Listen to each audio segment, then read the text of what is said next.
So for those that don't know, the Prince's Trust is a charity. We help change young lives. We give practical and financial support. We develop key workplace skills like confidence and motivation. And we help 100 disadvantaged young people every day. Last year, 81% of the young people we worked with moved into work, education, or training or volunteering. So today we're going to talk about NEETs and why they matter. Behind the label, what do we know about NEETs? At the moment, almost 15% of 16 to 24-year-old in England could be classified as NEET. That's 874,000 young people. And the rates rise with age, so it's 1 in 6 between 18 and 24. We don't actually like the label NEET, and I'm sure a lot of people here today won't like it either. I think it suggests that everyone who's classified as NEET is in the same situation, and that's not true at all.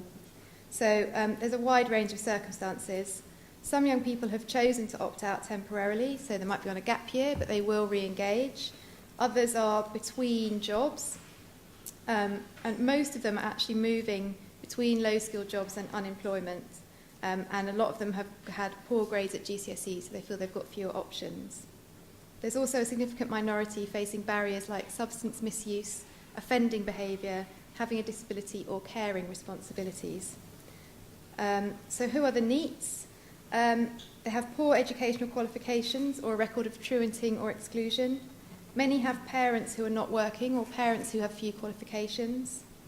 A lot of looked after children who we feel face a doubly difficult transition because at the same time they're often leaving the care system and the education system. Young carers, 1 in 10 young people described as NEET gave family caring responsibility as a reason why they couldn't continue with education after 16.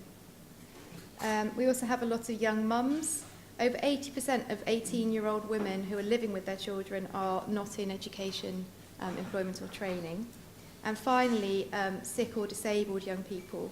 So there's quite a high percentage of young men and women who aren't in education, employment or training, so that disability or health problems are the main barrier. So why do they matter? I'm hoping the fact that everyone's here today means you all agree they do matter. The broader impact on the economy, young people who are NEET are 20 times more likely than other young people to commit a crime, and the cost of youth crime is £23 million a week. The cost of youth unemployment, taking into account benefits and the lost productivity to the economy, is £155 million a week at the moment. I think, in a way, more importantly to the Prince's Trust is why it matters to us and why it matters to everyone just as human beings. One young person we worked with said, "Being on benefits was horrible. It's the boredom that gets you. I would just be at home all day tearing my hair out. Being unemployed was my lowest point. All I wanted to do was be able to pay my own bills without relying on the government." I think that's a really strong point to make. We would say that all young people who are out of work would like to work. So there may be things standing in their way, but if you say to them, what's your aspiration? Where do you want to be? They would say, I want to be in work, I want to be earning my own money. Another kind of shocking thing is that our research shows young people who are not in employment or education are significantly less happy. So almost half of young people who are not in work claim that unemployment has caused problems including self-harm, insomnia, self-loathing and panic attacks. And more than 2 in 5 of those not in work, education or training say they have felt suicidal, compared to 33% of people the same age who are in employment or education. One thing the Prince's Trust passionately believes is that we need to listen to people who've been through these experiences and learn from them. So I'm going to hand over to Larissa Burnett, who'll give us a personal perspective.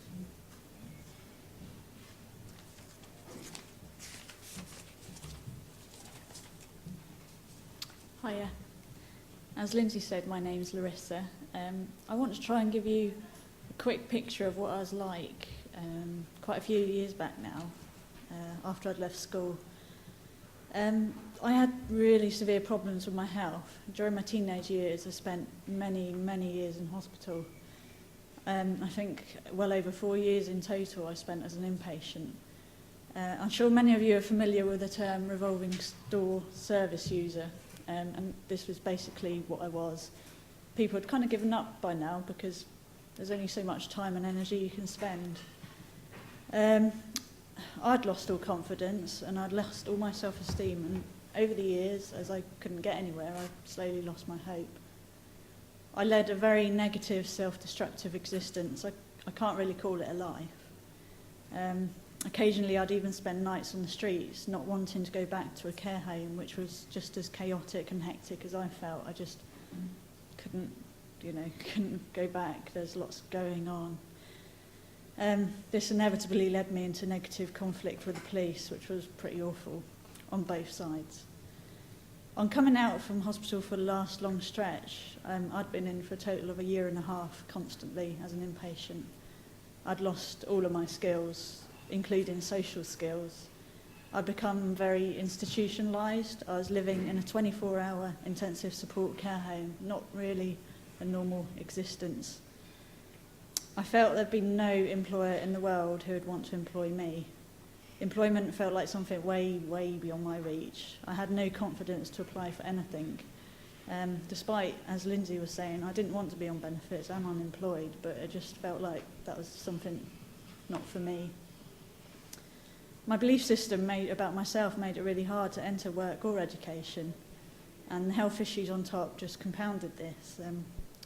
I had massive gaps in my CV. I never knew how to explain this or make myself attractive to employers. The only qualifications I had were what I'd gained at school. And as the years progressed and this came further and further away, I had nothing to fill the gaps with or explain. And we're faced with a job application form that asks something like, what is your experience of dealing with the public, which is quite a common question. What could I possibly say? I just had nothing. So I sank deeper. Even if I managed to get into a job, my belief was that I'd never be able to stick it.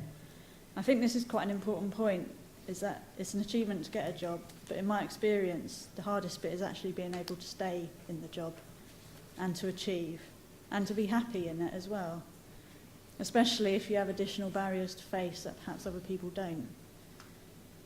In a job with no support, I dealt with have lasted very long before my health issues made me drop out. I felt very anxious all the time, and at that point I was even struggling to go into a supermarket, so employment was quite a big step. However, something did change.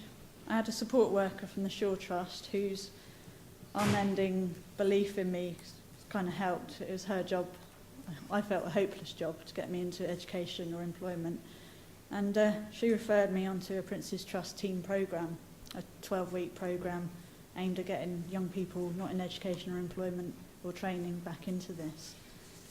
This was delivered by Hampshire Fire and Rescue Service. This highlights the importance of referral agencies and, believing in somebody when they don't believe in themselves. I got accepted for this programme. I still don't know why I did agree to it, because at that point I didn't believe I ever would get into employment or training or anything. I think all I can remember is that the part of it was that I got to go abseiling, and I was like, okay. But that was the thing that got me onto it, and with this support structure and the positive role models I had on this, I grew. I so grew. So did everyone else. We began to relax around each other. I'd never really worked as part of a team before, and going on, it was such a novel experience. We helped each other over the difficult barriers we all faced, and we learned how to engage with the community, and we learned to be useful, and that's something not many of us had had. The team leaders seconded from public sector organisations such as the fire service or the police. They helped us instill a work ethos in us, and they believed in us when we didn't believe in ourselves, really. Listening to some of the speakers we had come in, we had a private sector company representative come in telling us about how he had got from where he had to his employment, and the importance of not giving up, and how anything on your CV looks better than nothing, even if it's not what you want to do at that moment in time. And just sitting back and having a chance to work out where you want to go in your life and your career and how to get there, and working out that actually there may be ways to do this. My difficulties didn't disappear. I wish they had of, but the team programme enabled me to see that with a lot of effort I could work around them to an extent and actually achieve something like normality, whatever that was, and feel more part of my community and part of life even. I can only describe it as a glimmer of light beginning.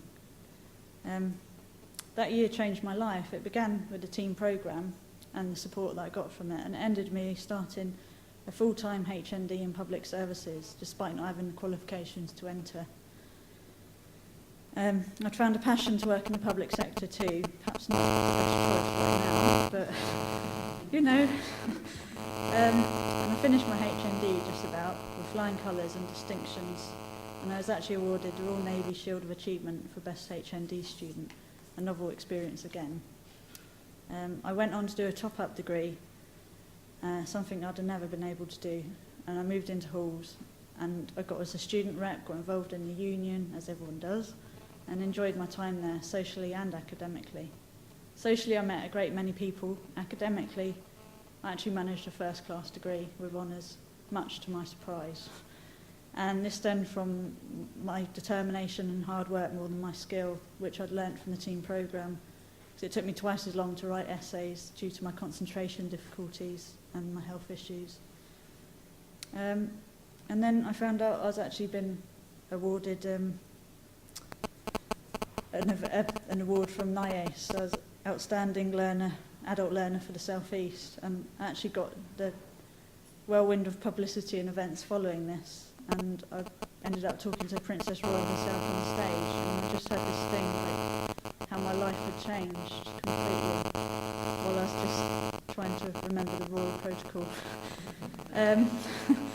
And that was achievement enough, but following that I got selected for an internship with the civil service as a potential fast stream graduate candidate. And I'd like to mention this because it highlights the importance of employers being flexible and the support they can give. I mean, I worked for the summer for the Department of Communities and Local Government, earning more money than I'm ever going to earn again in my life. It was better times then, but I was given a mentor and a buddy, and both really inspiring people, both willing to give that little extra to help me stay in my internship. Times when I got very anxious and didn't feel like I fitted in, perhaps, and they really helped, so the flexibility was there.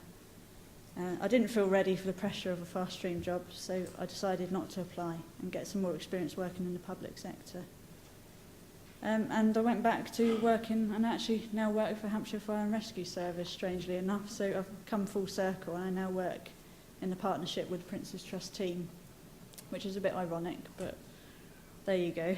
And it was a really big impact for me, a springboard, a foundation, call it what you will. It began the year that changed my life and set the pattern. So I think the importance of flexibility from education and employers and training people, I really cannot focus on. I mean, now I sort of managed to have a job, but I do, you know, there is flexi time, you know, my bosses, I can work from home, and I can work around the difficulties and achieve just as well, but maybe in a different way, and I really appreciate that flexibility. I am only one person. I've seen many, many people benefit from programmes such as this, and maybe not straight away, maybe not as extreme as I found it, but they do benefit. The confidence restored. I've seen people who are terrified of people, and they'll come up and they'll do their final presentations at the end of their programme, and that in itself is just an achievement, let alone achieving their qualification. We are going through challenging times, as you know. There's more challenges ahead, and it's so easy. I'm beginning to see it, people beginning to shut down, to stop cross-sector working, partnerships, to focus on survival, because that's the name of the game, really, but to try and not lend support to something like the Prince's Trust, as it's seen as unimportant at the minute. But I think Lindsay was saying about the impact of time, of the cost of education, not being in education, and I really, you know, many lose confidence, are driven to drugs, crime, due to lack of opportunities, unable to get off benefits. I know, I've been there, but I've come through it, and so could so many other people with the support. So I'm just saying, economically, it makes sense to equip people with skills and help them back on track into learning or work. This country has already had one lost generation from the last big recession, and I question whether we really want another one, to be honest. Perhaps more important, though, is that ethically, from a private and a public sector view, it surely is essential to give a helping hand to support today's young people which is what programmes like the Prince's Trust, with your support, aims to do.